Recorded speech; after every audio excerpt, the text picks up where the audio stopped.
KHASI Lights, Kynhun Rwai Choir, na School Kiddies Corner Secondary School Shillong, kalala ban yo ika jingjop ka bakraw, da ka bakalala ban kurhadu nyaw tili kita maksiar na kabenta keri India, nadu belaseng ya kau senam arajar katlai. Ya kini ka Kynhun ka bakin Thup mentaya arpu sangut ki kena pule. Laya lam lenti do ba Brian Walang ubede u headmaster jong kini ka school bat kumju uru di choir director.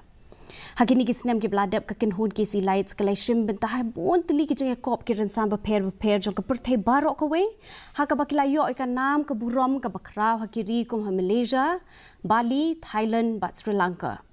La thau ya kini ka Kynhun ban pen wandor ya ka jeng sngo tenat jong ki kena school na ka bentah ka Rwai ka siaw sha ka Kynhun ka badan ka we ka jeng mun.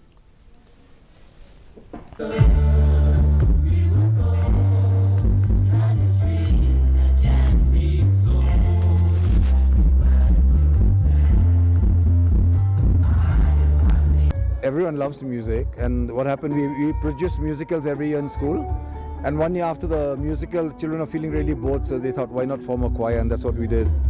And so after that we started traveling, so we've been to many countries already. We've got 7 gold medals for India so far, the last being last year in Malaysia. Before that we were in Bali, then in Thailand, then in Sri Lanka.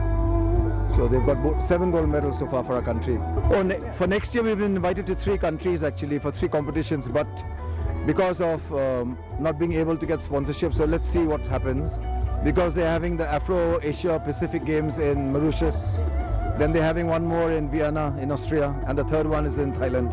So we're just going to see where we can, if we're able to raise funds, whichever place we are able to go to, we'll go there. Yeah.